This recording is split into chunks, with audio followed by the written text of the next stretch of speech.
Why you need to learn to land on a slippery runway. Slippery runways, icy, wet, oily, sandy, can be there any time of the year at any latitude. You need to be ready to handle them. You shouldn't avoid an icy runway in the winter just because it's icy.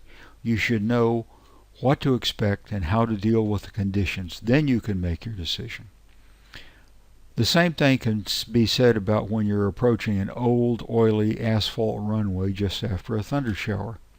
So the bottom line is the more you know, the better prepared you'll be, the more self-confident you'll be, and the more freedom and adventure you can have when you get your license. So in this video, I assume that you have studied advanced videos 1 and 2 about crosswind landings and takeoffs. If you haven't, I strongly encourage them to watch them first. Slippery runway landing techniques are the same as crosswind landing techniques. The difference is when you're on the ground, and that is what this video focuses on. Slippery means poor braking.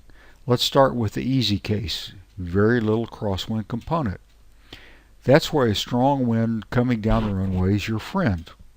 If your brakes are less effective, this is a good time to use aerodynamic braking. If you land with full flaps, something I almost always do, then you'll have your airplane in the maximum drag configuration, meaning a lot of aerodynamic braking. If you hold the nose wheel off as long as possible, you'll keep the drag as high as possible, even more aerodynamic braking. Apply brakes very slowly at first, testing them to see how much you can apply before your wheels start slipping. That's something you'll want to know as soon as possible. Now, dry spots can be a problem. That's why you don't want to lock your brakes up.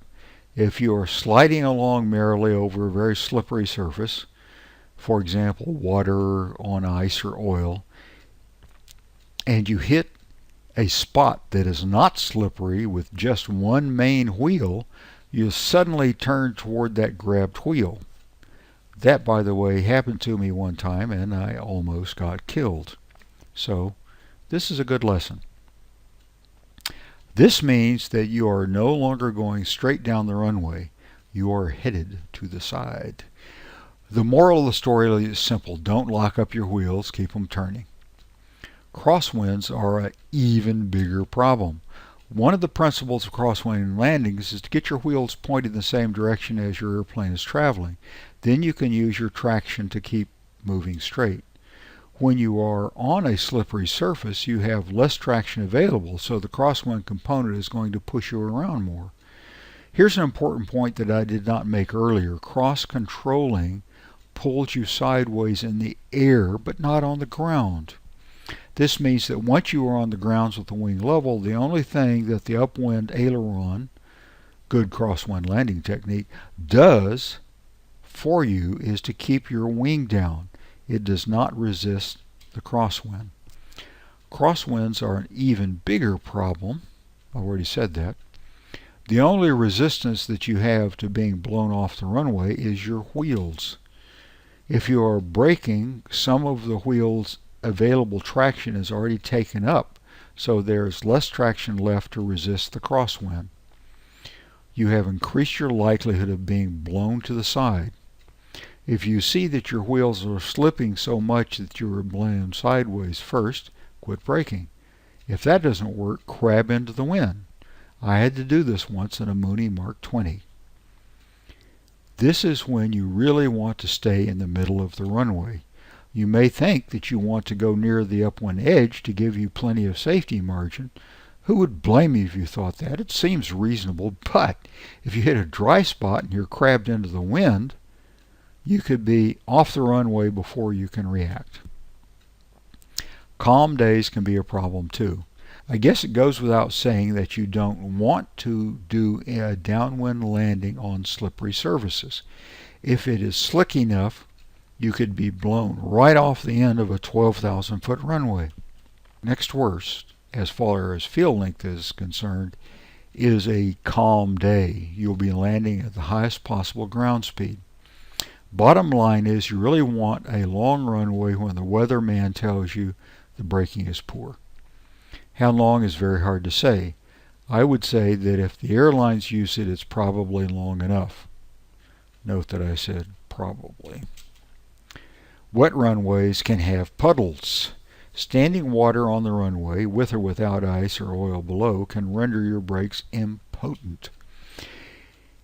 As you hydroplane, meaning water ski, over a puddle, your tires have nothing to grab on, i.e., no brakes. That's not all bad. Spraying water all over the place does slow a light airplane down substantially. Interestingly, when you hydroplane and when you don't is a function of tire pressure and speed. The lower the tire pressure or the higher the speed, the more likely you are to hydroplane. In my experience, puddles are more of a problem on takeoffs than on landings. We'll get to that in a moment. So, takeoffs from slippery runways. I think you'll find that the procedures that I described in advanced video 2 about crosswind landings will work here if needed. Remember that if the crosswind component is so strong that you need to worry about flight control surface positions when you taxi, you probably should use ordinary takeoff procedures, rotate at the normal rotation speed, etc. Takeoffs from wet runways. This is where it gets pretty dicey. Puddles are the hazard. I was delivering a new Mooney from the factory in Kerrville, Texas, and had to stop off at the Town and Country Airport outside of Lubbock, Texas to refuel. After topping off, I waited in the airport office as a thunderstorm poured buckets all over the runway. About 300 feet from the end of the runway, of the far end of the runway, of the 1,600-foot runway, I hit a puddle that must have taken 10 knots off my airspeed. Too late to stop, I had no choice but to force the nose up and hope for the best. I staggered off with no margin left. So that's my concern, puddles. Don't be too proud to taxi the full length of a wet runway just to see where the hazards may be before you attempt to take off.